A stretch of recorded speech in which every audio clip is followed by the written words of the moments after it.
Ok. Entrou.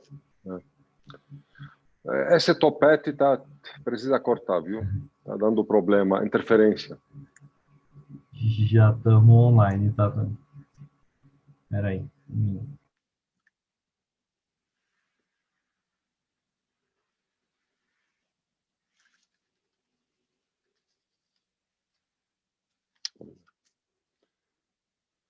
Boa noite a todos. Sempre um prazer estar aqui com vocês para a discussão de temas relevantes para a comunidade dos raros. Vivemos um momento histórico para a humanidade. Nunca soubemos tanto a respeito de nossa própria espécie e investimos tanto para descobrir ainda mais. E, sem dúvida, a genética é a palavra-chave. Quando abordamos esse tema,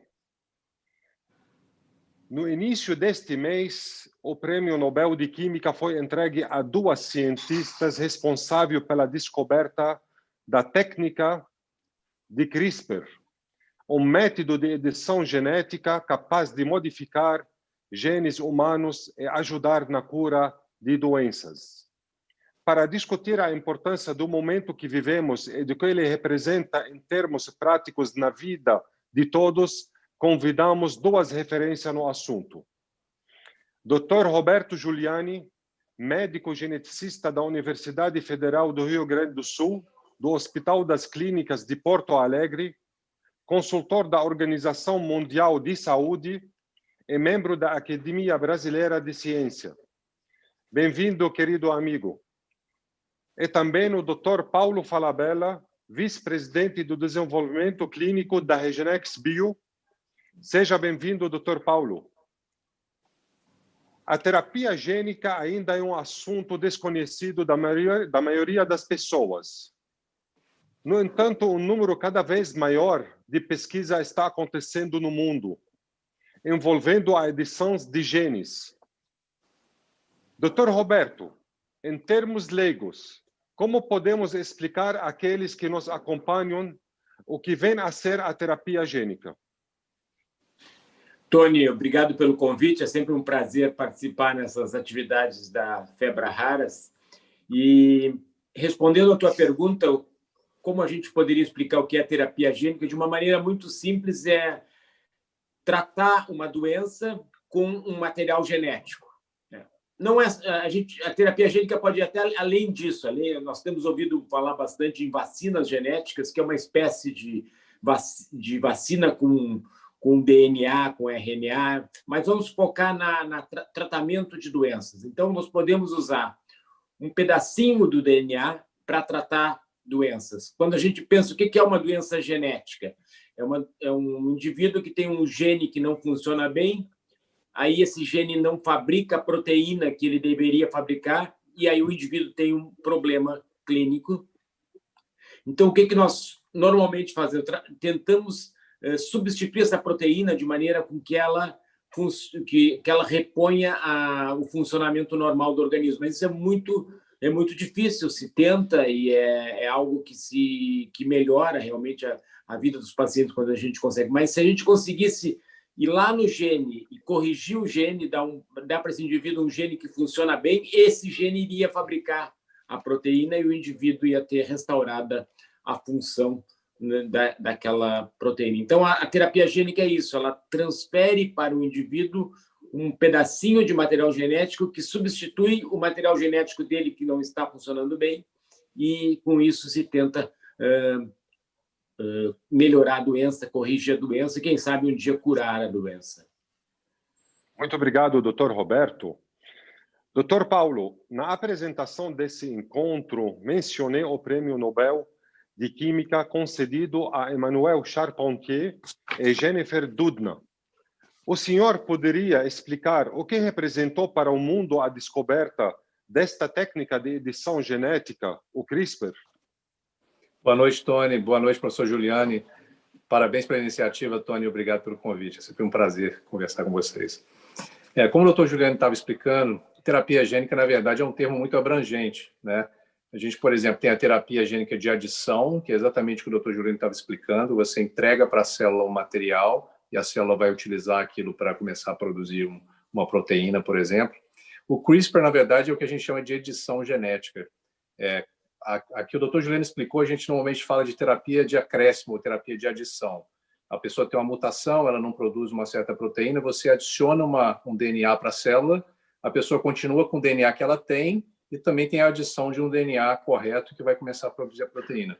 O CRISPR é diferente. O CRISPR você faz uma edição com umas enzimas, que a gente fala são tesouras, né, enzimáticas, elas vão num ponto muito preciso e elas mudam aquele ponto da mutação para começar, então, voltar ao metabolismo ao que deveria ser o normal.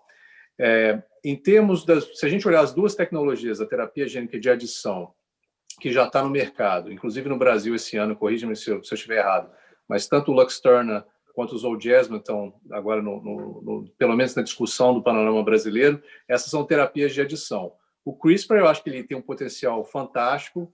O que a gente tem que trazer, toda vez que a gente fala sobre tecnologia, a gente fala em esperança e também fala um pouco da realidade. A gente sabe que o CRISPR ainda está na fase inicial, ou das fases mais iniciais de desenvolvimento. Para oncologia ainda existe alguma coisa, mas ainda não existe nenhum estudo que está em fase de finalização. Então, assim, existe um processo muito longo, eu acho que a gente vai acabar falando disso hoje, do processo para se desenvolver um tratamento, é um processo árduo e longo. Então, assim, para o CRISPR ainda chegar à realidade da prateleira do médico, vamos dizer assim, como uma arma terapêutica, isso ainda vai levar um certo tempo, mas em termos de tecnologia é fantástico. É realmente uma mudança grande para a gente. Muito bom, Dr. Paulo.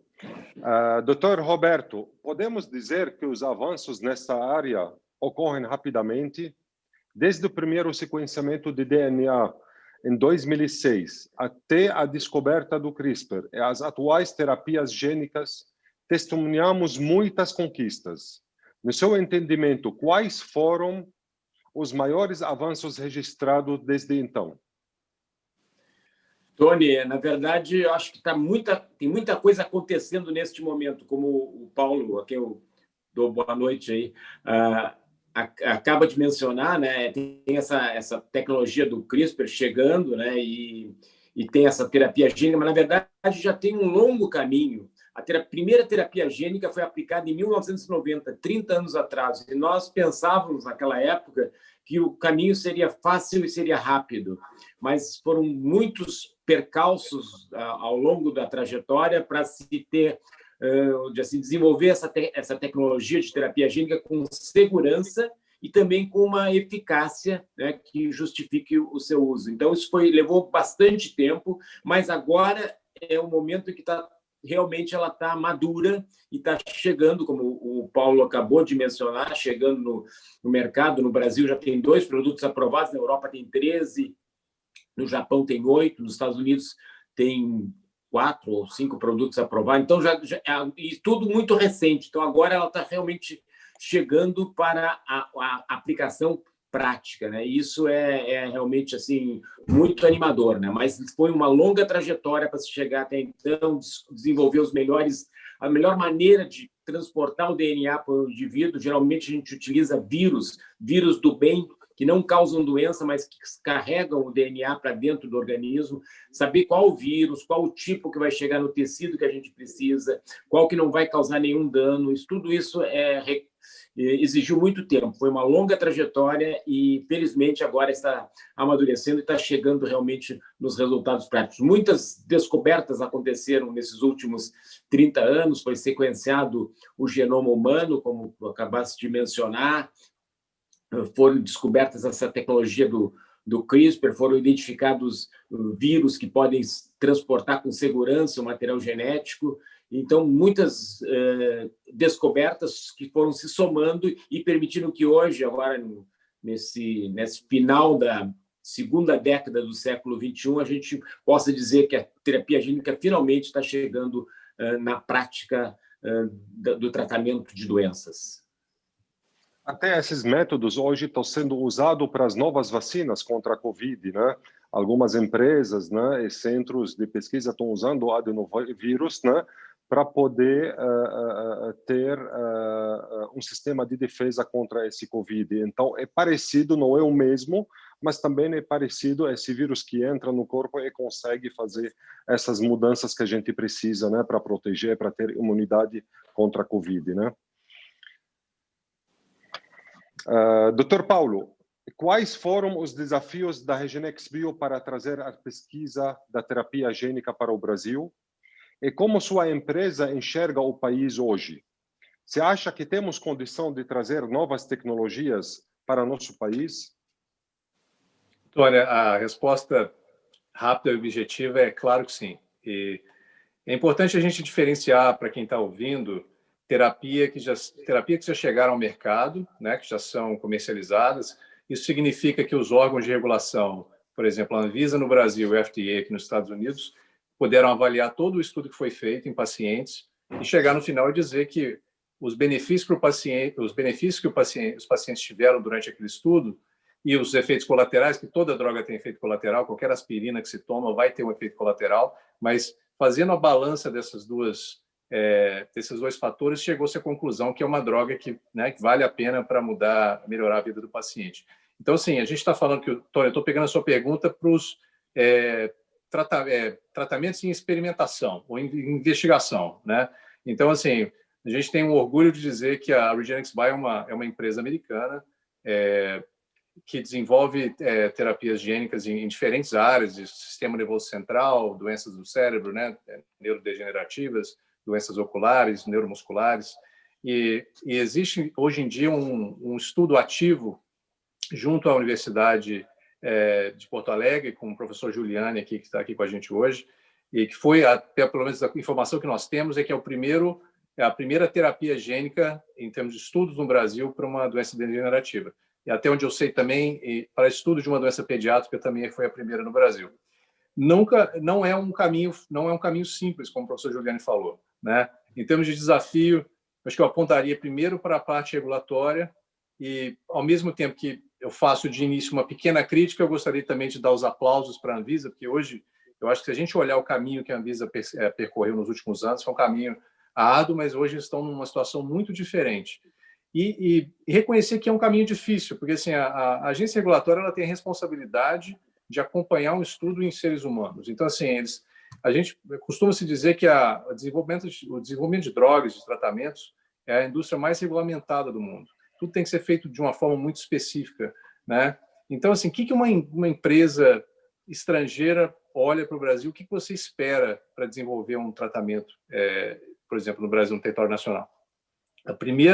O primeiro pilar de tudo é uma parceria com uma instituição de pesquisa que saiba conduzir estudos clínicos. E o professor Giuliani está aqui com a gente hoje, talvez pela modéstia dele, ele jamais diria isso, mas eu posso falar. O instituto dele e a sua equipe, eles estão entre os melhores do mundo naquilo que eles fazem. Então, assim, é por isso que uma empresa norte-americana veio fazer parceria. Nós sabemos que outras empresas também da Ásia e outros vêm buscar, por quê? A gente sabe da qualidade do profissional brasileiro. Isso eu falo clinicamente. Existem vários colegas de alto gabarito que podem cuidar do paciente, entendem da doença, entendem do tratamento. E existe a outra face disso, que é o estudo clínico, que é conduzir um estudo em pacientes. As medidas têm que ser feitas de acordo com o protocolo, é tudo muito bem especificado. Você precisa de uma equipe altamente treinada. E a instituição do professor Giuliani, que corrija, eu vou dizer 25 anos, posso estar errado, mas pelo menos 20, 25 anos de experiência, é isso que se espera. É isso que a gente fala, uma empresa que está se desenvolvendo um tratamento, você espera uma instituição que consiga desenvolver isso no território brasileiro. A segunda é a parte regulatória. A gente sabe, principalmente quem lida com doença rara, que a gente luta contra o tempo, né? O desenvolvimento de drogas leva muito tempo. Normalmente levam-se 8, 9 anos para chegar ao mercado. E se o sistema regulatório, que é o que avalia o protocolo e fala, você pode começar o estudo aqui, levar mais de um ano e meio, sendo que nos Estados Unidos demora 30 dias para receber uma resposta, e isso, infelizmente, assusta as empresas fora do Brasil a pensarem em trazer isso para o território nacional. Mas eu acho que a qualidade do nosso profissional de pesquisa e profissional clínico é de altíssimo gabarito. Olha, perfeito, Dr. Paulo. Aliás, lembrando, né, que estão nos assistindo, que a REGENXBio foi das primeiras empresas a trazer as pesquisas clínicas para a terapia gênica no país.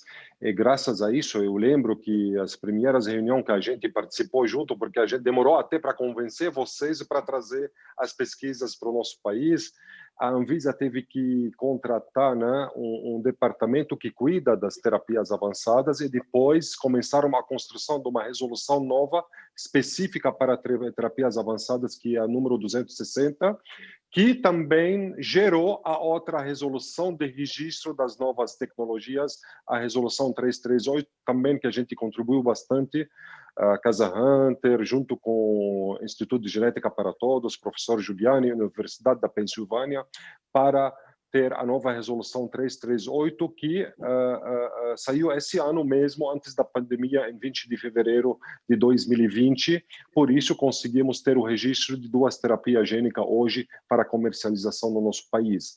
Então, vocês apanharam um pouco no início, mas hoje isso abriu, né? Vamos dizer assim, o leque para todas as empresas que querem investir no nosso país, para a comunidade de raras no Brasil, outras comunidades também, ter realmente a chance de participar dessas novas terapias, para a gente junto consiga modernizar nosso SUS de uma forma sustentável e colocar o Brasil, né, na linha correta em termos de saúde, em termos de capacitação, em termos de modernização, e ter uma saúde para próximos 5, 10 anos que atende à população como os Estados Unidos e Europa de primeiro mundo. Agora a pergunta vai para o Dr. Roberto, falando especificamente para os pacientes com doenças raras e seus familiares.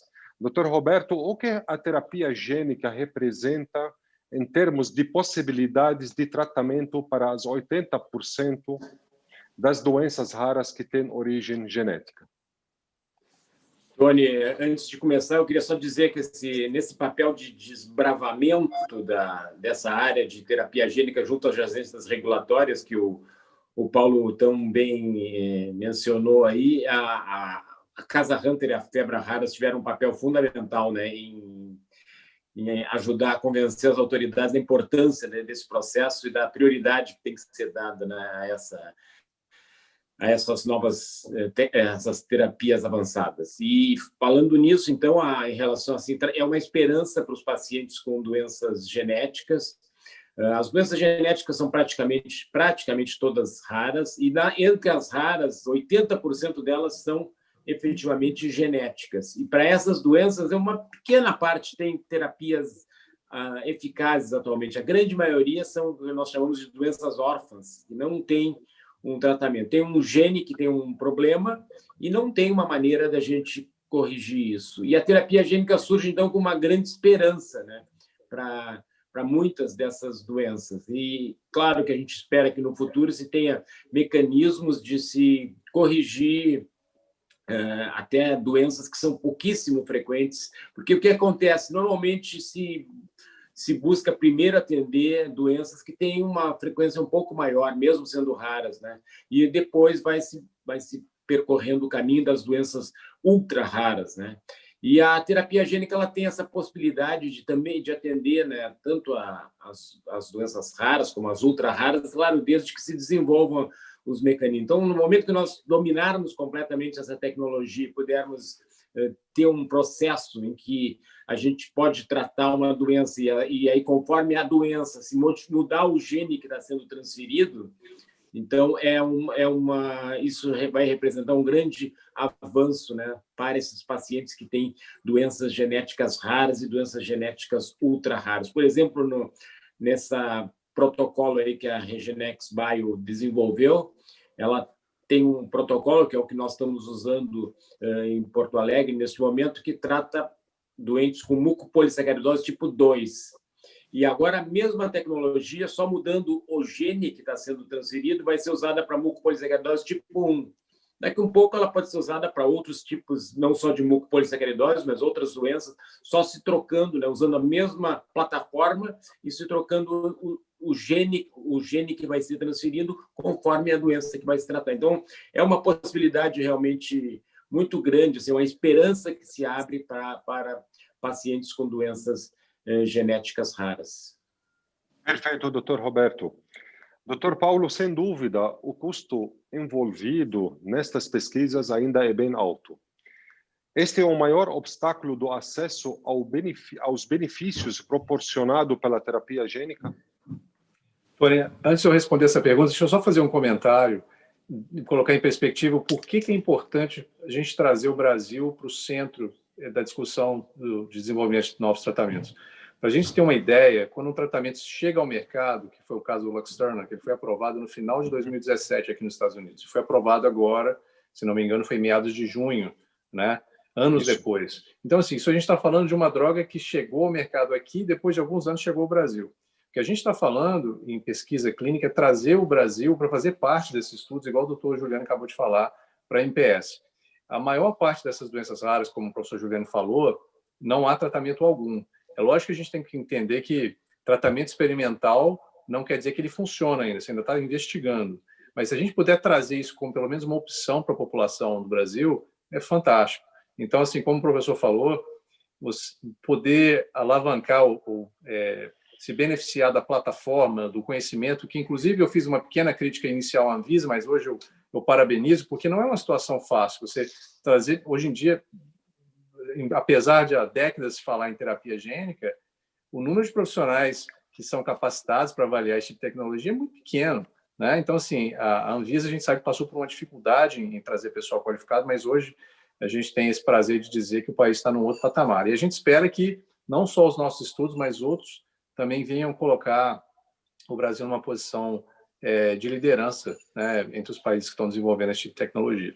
Voltando à sua pergunta, Tony, em relação ao custo, são sim tratamentos de alto custo, mas eu diria que eu não acredito que o custo em si seja o maior obstáculo. Eu acredito numa divergência de modelo, na verdade. O nosso sistema de saúde ele tem um modelo que ele é feito para doenças crônicas que recebem tratamentos ao longo prazo, e a gente sabe que mesmo, principalmente em terapias raras, os tratamentos são de alto custo. Só que eles são pagos periodicamente a perder de vista. Então, assim, no momento que você traz uma terapia que ela não é mais cronicamente administrada para o paciente, você tem um tratamento que é único, você é dado uma vez só, e você tem ganhos a longo prazo e que também é de alto custo. Então, assim, você tem que mudar completamente o sistema. E esse fenômeno a gente vem vendo nos Estados Unidos já há alguns anos, e não é fácil. Aqui, o sistema privado é muito forte, e a gente sabe que é um país que economicamente é mais forte que o nosso, mas como o sistema não foi criado para esse tipo de terapia, é um grande desafio, né? Então, eu vou dar só um exemplo que é o que se discute aqui entre os planos de saúde nos Estados Unidos. Vamos supor que uma pessoa tem um plano de saúde e até dezembro e janeiro ela muda de plano de saúde. E vamos supor que a gente está falando aqui de uma terapia muito cara, que o plano até dezembro tratou e os benefícios desse tratamento vão ser ganhos ao longo dos anos, né? É uma terapia de uma vez só. E o plano de janeiro, que ela entrou em janeiro, não tem gasto nenhum com aquilo. Então, tipo assim, você tem que ser muito criativo em mudar o modelo atual para poder absorver esse tipo de tecnologia. Mas se você faz a conta no longo prazo, sem dúvida vantajoso para o sistema, mas o sistema precisa evoluir também.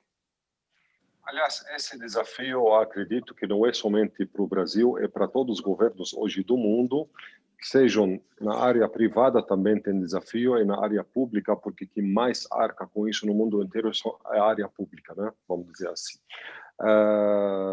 Mas se a gente não enfrenta essas novas tecnologias de uma forma, através de um novo desenho, né?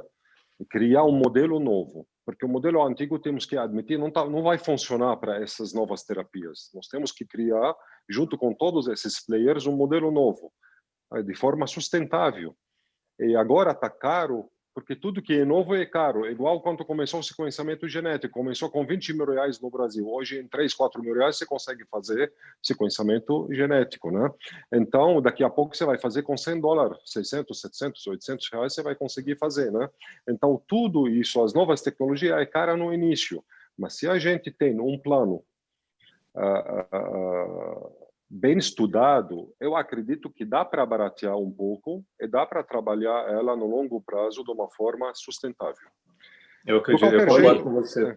Desculpa. Só um comentário, Tony.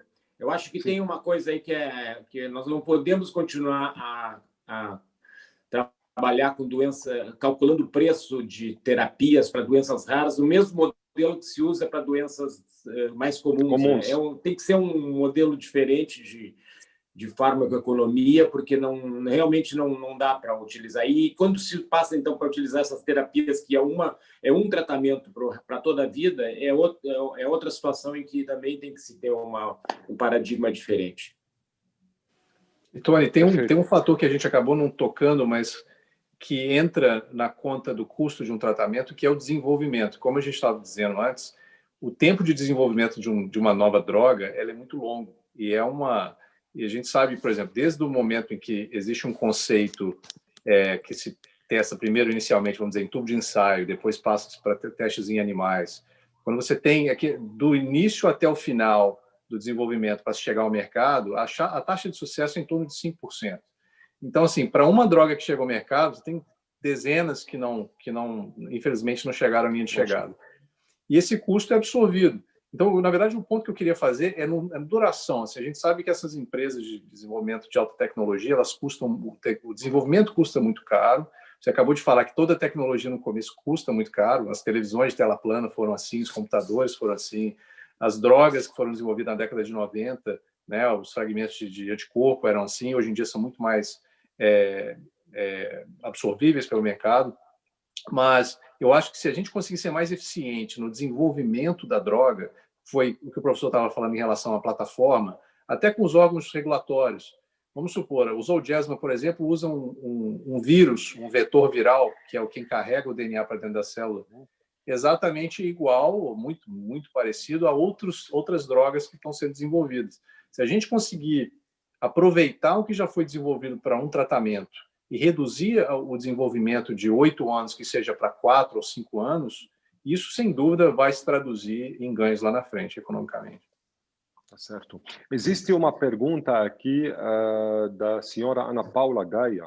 Se tem alguma previsão para a terapia para mucopolissacaridose tipo 6, terapia gênica? Sim, existe um protocolo clínico sendo desenvolvido neste momento na Itália, em Nápoles, um grupo muito forte lá, trabalhando com terapia gênica para MPS 6, ainda é um protocolo experimental, mas eu imagino que dentro de algum tempo esteja disponível na medida que os resultados forem sendo positivos. Então, já existe estudo com terapia gênica para MPS 6, sim. De qualquer jeito, muitas perguntas eu não consigo pegar nesse momento, mas, por favor, todos que têm pergunta que não serão respondidas agora, manda um e-mail para a gente, para Febra Raras ou para Casa Hunter, e a gente encaminha para o Dr. Paulo ou Dr. Roberto e depois voltamos a responder vocês. Dr. Roberto, sabemos que tudo ainda é muito novo. É desafiador quando falamos em terapias gênicas. Mas o senhor faz uma aposta das próximas conquistas e avanços quando falamos neste assunto? Certamente, certamente. Eu vejo de uma maneira assim muito positiva o fato de terem sido aprovadas já duas terapias gênicas no Brasil, né? Uma para uma doença retiniana, outra para atrofia muscular espinhal. Então são grandes avanços e existem várias em desenvolvimento, né? Existe terapia gênica para hemofilia, existe terapia gênica para mucopolissacaridose, que é o que nós estamos testando lá no Hospital de Clínicas de Porto Alegre. Então, já na medida que elas forem comprovadas sua segurança e eficácia, elas vão chegar também para poder ser utilizadas de uma maneira normal pelos pacientes. E muitas outras. Se a gente for hoje entrar no site onde tem a relação dos ensaios clínicos com terapia gênica, tem pelo menos 250 ensaios clínicos em andamento para doença genética.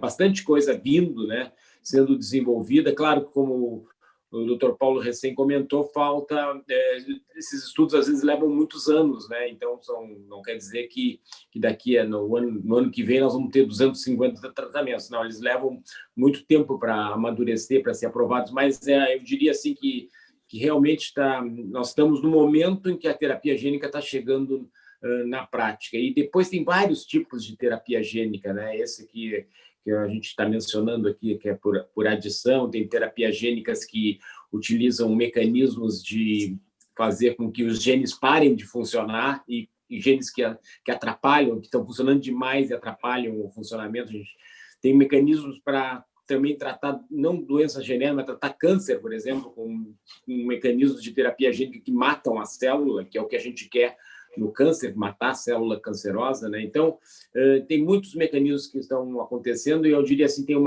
realmente assim uma explosão de novas tecnologias, todas ao redor do DNA, do RNA, que vão mudar o panorama da medicina nos próximos anos. Muito bom, doutor Roberto. Quem sabe um dia a gente consegue chegar numa terapia gênica que mata aquele gene da corrupção nos políticos. Aí teremos tudo mais fácil, né? Melhor. Vamos chegando ao fim deste encontro, mas não podemos encerrar nossa live sem tocar em pelo menos 2 temas cruciais para nossos raros. O primeiro deles é relação custo-benefício, que a gente falou um pouco, mas queremos agora mais detalhes, né? É o desafio da implantação de um modelo de alto custo no Sistema Único de Saúde.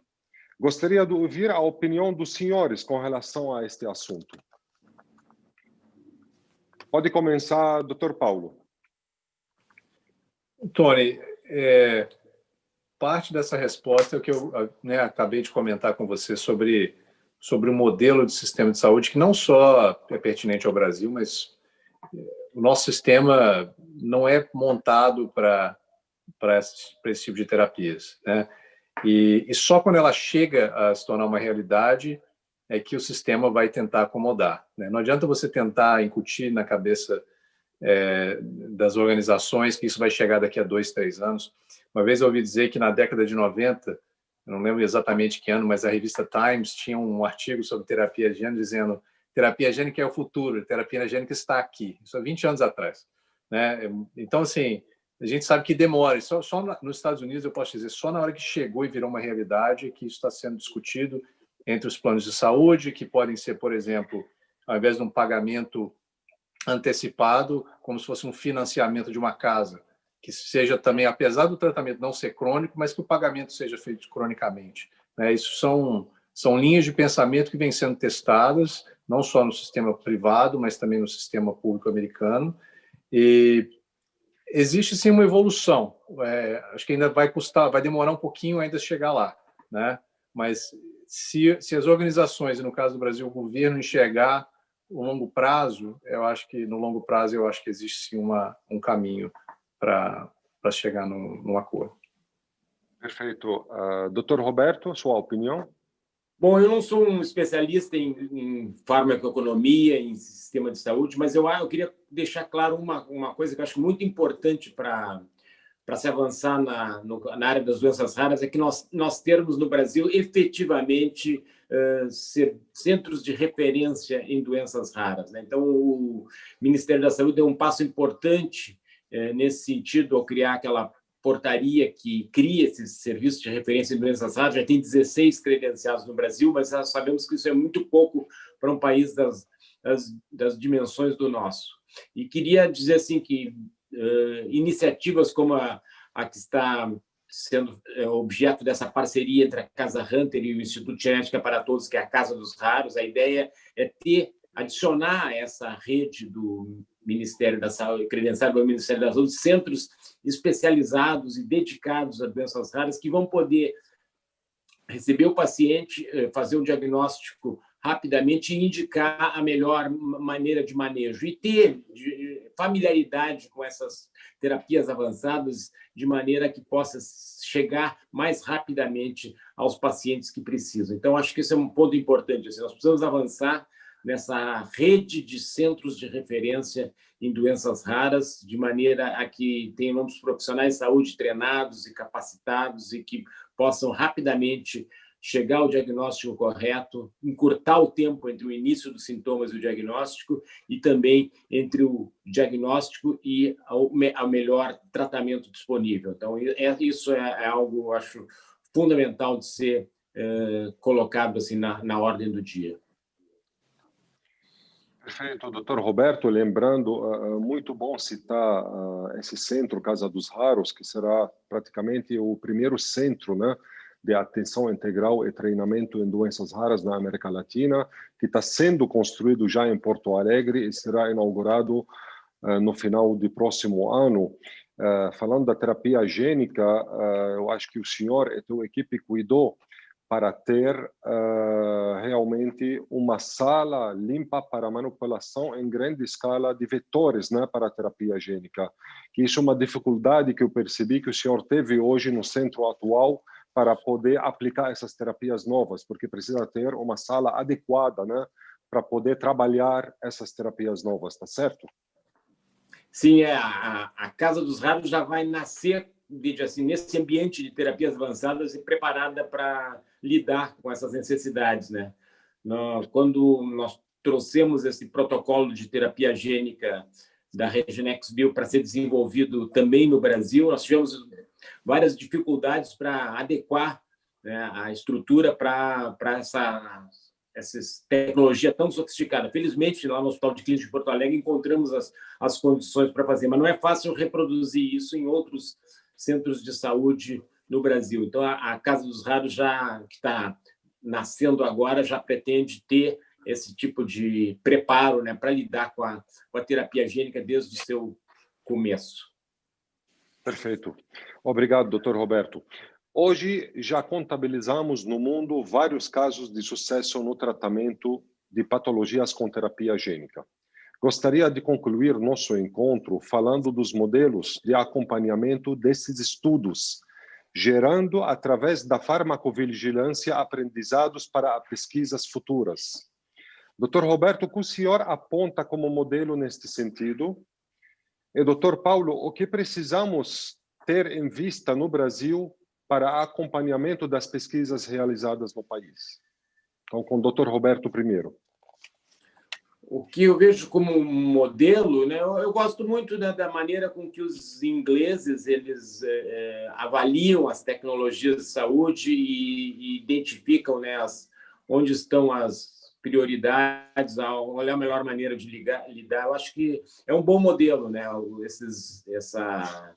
Um sistema de saúde. Nós temos, felizmente, um sistema de saúde público, unificado, universal, e que pode evoluir para algo realmente muito favorável, assim, né? Comparado com outros países, nós temos uma posição bem privilegiada. Nós conseguimos reforçar o nosso sistema único de saúde e dotá-lo das condições de avaliar essas tecnologias e realmente seguir o caminho do que a ciência diz em termos de tecnologias que dão um resultado e que trazem benefícios, e achar um modelo de custeio que seja sustentável. Eu acho que nós estamos num caminho muito bom. Então, acho que o que nós devemos é nos inspirar nesses modelos que existem em alguns países avançados, como, por exemplo, na Inglaterra, e reforçar o nosso sistema único de saúde. Claro, sem deixar de lado toda a saúde suplementar, que tem um papel relevante, né? Mas isso, acho que a combinação desses fatores aí vai nos levar a poder resolver vários problemas no futuro.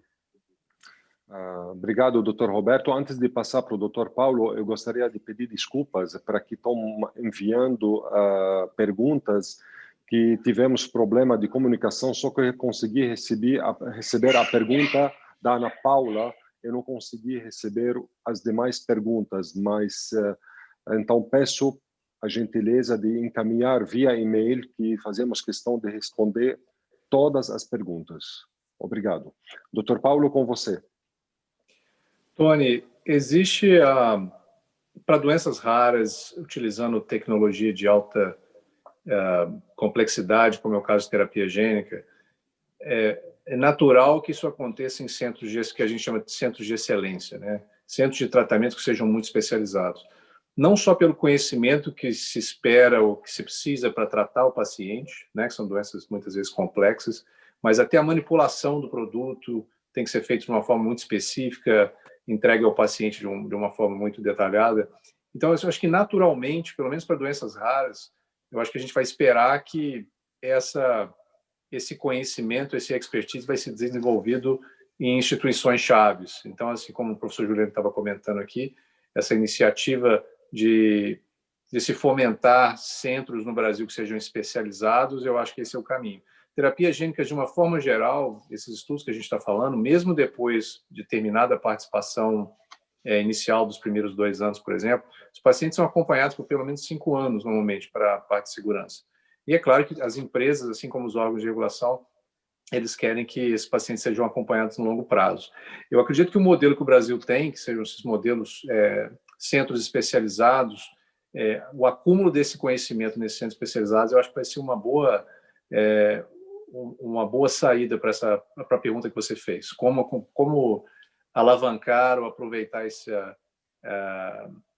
o desenvolvimento do know-how brasileiro, né? Eu acho que são nesses centros de excelência que a gente fala em inglês. Perfeito, perfeito. Obrigado, Dr. Paulo. Estamos chegando no final. Eu gostaria, em nome da Federação Brasileira das Associações de Doenças Raras, a FEBRA-Raras, agradecer a presença do Dr. Roberto Giuliani e do Dr. Paulo Falabella e convido agora os senhores a fazer as considerações finais. Com você, Dr. Paulo. Tony, em primeiro lugar, muito obrigado. É sempre um prazer conversar com você, poder conversar com o professor Giuliani. Como eu falei no começo, a gente fica muito orgulhoso de poder ver a capacidade do profissional de pesquisa, da parte clínica no Brasil ser reconhecido internacionalmente. E aqui eu venho levantar para que as outras pessoas tenham conhecimento disso. Hoje no Brasil a gente tem falando especificamente do HCPA, um conhecimento, um know-how muito grande, né? Então a gente fica muito feliz em ver o Brasil agora fazendo parte do epicentro do desenvolvimento dessas tecnologias. Eu ainda vou além, acho que meu sonho ainda vai além. Eu não só gosto de ver e quero ver mais pesquisas sendo feitas no Brasil, mas eu gostaria muito de ver empresas brasileiras podendo... Hoje em dia a gente vê, por exemplo, empresas grandes possuem sedes no Brasil, mas o Brasil ainda é visto muitas vezes como um mercado e não como um polo de desenvolvimento tecnológico. O meu sonho vai além, eu espero que a gente consiga fazer o passo seguinte, que é trazer empresas nacionais, para que possam fazer parte desse círculo de conhecimento. E muito mais uma vez, muito obrigado, parabéns. Bom, um último comentário é dizer que, principalmente em se tratando de doenças raras, as associações de pacientes são peça fundamental, não só para orientar as famílias, mas também para... Eu sei que muitas famílias podem se sentir, às vezes, abandonadas porque não veem, por exemplo, eles não veem uma empresa estudando aquela doença especificamente. E eu acredito que as associações de pacientes podem ter um papel fundamental em se organizar, em tentar trabalhar em parceria com centros de pesquisa, para, então, atrair o interesse de empresas para poder desenvolver. Mais uma vez, obrigado e parabéns pela iniciativa. A gente que agradece, Dr. Paulo. Aliás, um beijo no teu filho. Temos orgulho de ter você, brasileiro, à frente desse trabalho maravilhoso numa empresa americana para poder cada vez mais trazer as novas tecnologias para nosso país. E conte conosco sempre, vamos juntos para melhorar cada vez mais e atender melhor a população de Raras. Dr. Roberto, com o senhor? Eu sigo nessa linha também. Eu queria agradecer ao Paulo pela confiança que ele teve no nosso trabalho e pela parceria. E isso nos permitiu dar um salto adiante, sair da parte que nós vimos trabalhando há muitos anos com terapia gênica em modelos animais e passar para tratar pacientes. Então, isso foi um salto fundamental e foi graças a essa confiança que a empresa, que o Paulo Falabella trabalha, teve em nós, e nós conseguimos, então, dar esse salto que acho que foi muito importante. E uma coisa fundamental, é isso que também foi destacado agora no final, é essa parceria necessária entre os médicos e a academia, como a parte que faz pesquisa, como nós, com as empresas, como onde o Paulo está, com as associações de pacientes e também com as autoridades de saúde, que não estão aqui nessa live, mas caberiam perfeitamente, né? Acho que esses 4 personagens, essas 4 personagens são os atores fundamentais no processo que pode realmente mudar o panorama do tratamento, do panorama das doenças raras de uma maneira geral, né? Então, acho que isso é o que eu queria deixar como mensagem final. A união dos esforços, né, dessas 4 componentes, de um lado, médicos e pesquisadores, indústria, associações de pacientes e autoridades de saúde. Acho que com isso, se nós trabalharmos juntos, nós vamos vencer todos esses imensos desafios que existem, mas que não são invencíveis. Nós temos condições de ultrapassá-los e, com determinação e esforço, a gente vai conseguir. Muito obrigado, Dr. Roberto, que continue sempre com muita saúde, com essa garra maravilhosa para ajudar cada vez mais a transformar o cenário das doenças raras no nosso país. Muito obrigado a você que nos acompanhou em mais um programa Febre Raras perto de você. Boa noite a todos.